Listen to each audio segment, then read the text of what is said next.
1.5 million acres and 14% of Iceland's total area, Vatnajökull National Park has been added to the list of UNESCO World Heritage Sites because it's considered an outstanding representation of major stages of Earth's history. Vatnajökull, which translates to Glacier of Lakes, features 10 volcanoes and a massive ice cap that feeds 30 smaller glaciers of varying sizes.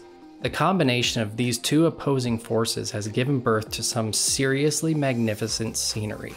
Vatnajökull was one of the stops on day 2 of my road trip around Iceland. But before that, I visited one of my absolute favorite and most unbelievable locations on the trip.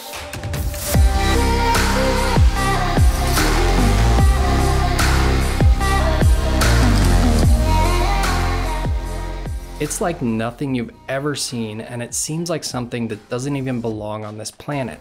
The way the water has carved away at the rock over time has given the canyon this otherworldly shape. I had woken up early and timed it perfectly to catch the sunrise here. And on my way there, I could see the colors and the sun starting to poke through the clouds. But as soon as I arrived at the canyon, the clouds had moved in and blocked the sun. But that didn't matter because Fjaðrárgljúfur Canyon still ended up being one of my favorite locations in all of Iceland. After taking in the canyon for a while, I continued my journey northeast towards the East Fjords and Vatnajökull National Park. Along the way, the scale of the scenery starts to get even bigger with high jagged peaks, massive glaciers, and wide open lava fields. One of the most popular destinations in the park is Svartifoss Waterfall.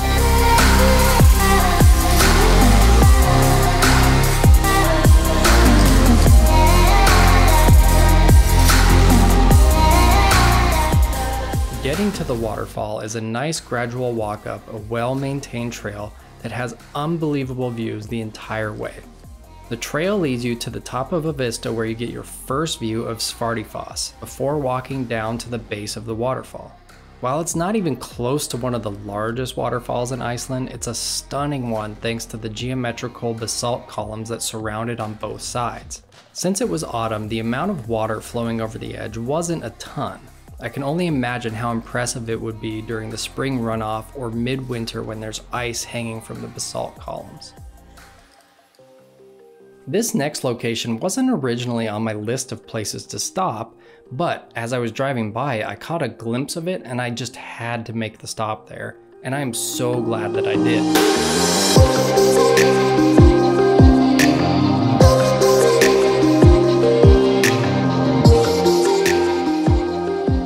The Jokulsarlon Glacier Lagoon is tranquil and far more beautiful than I expected. Out in the calm water of the lagoon, there are massive icebergs floating that just seem so stoic and peaceful sitting there. Seeing these colossal giants floating in a calm lagoon with crystal clear water is something that you don't see many places around the world. The icebergs are similar to the ones that you would see floating around in the ocean, but the lack of waves gives them this different feel. The water also had a thin layer of ice across the surface, and one of the coolest things was hearing the sound of that ice cracking across the lagoon. It's like nothing I've ever heard before. It was wild. My original plan was to stop at the famous Diamond Beach, which is actually just across the road from the lagoon. But as I got closer, I saw a considerable number of people there, so I decided to just carry on down the road to Stokksnes.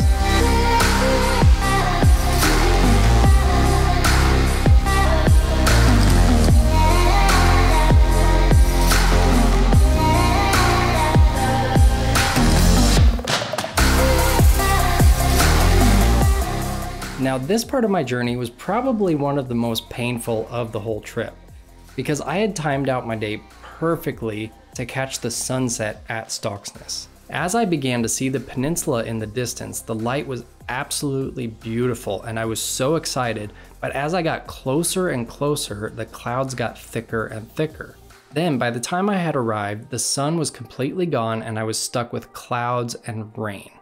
But even with the less than ideal light, Stokksnes was really cool to see. It had everything: the black sand beach, the contrasted mounds of golden grass, the small lagoon with amazing reflections, and of course the iconic mountain views that you see on all of the photos. This is one place I would absolutely suggest everybody visits when they come to Iceland.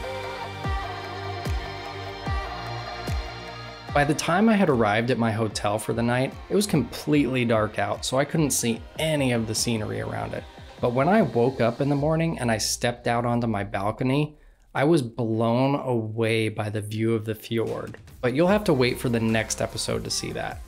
And just like before, I want to end this video with some of my favorite pictures from the day, and I also want to leave you with a message. Nearly everywhere you go around Iceland, they have done a fantastic job constructing viewing platforms for visitors. They provide great views and they're there to help keep you safe. But more importantly, they're there to keep the environment safe around each location to help maintain the beauty of them. However, even with the nice platforms and countless signs around that tell people not to go past them, there are always people who ignore them just for a photo. This is something that is really frustrating to see because people don't realize how much we impact these amazing places. People will argue that it's just one person and it won't do any harm, but when you think about the number of people doing it throughout the day, every day, for an entire year, and so on, it could have major negative impacts on the environment. This doesn't just go for Iceland. I've seen it all over the world. So what I would ask of everyone watching is that when you're in these locations, please be respectful and take a second to think about how you can keep them beautiful for the next person and everyone after that. Let's be honest, they all deserve to experience it just as much as you do. Well, that wraps up this episode. I truly hope that you guys are enjoying these enough to follow along and stick around for the future episodes that I have coming out. I'll see you guys in the next one. Later.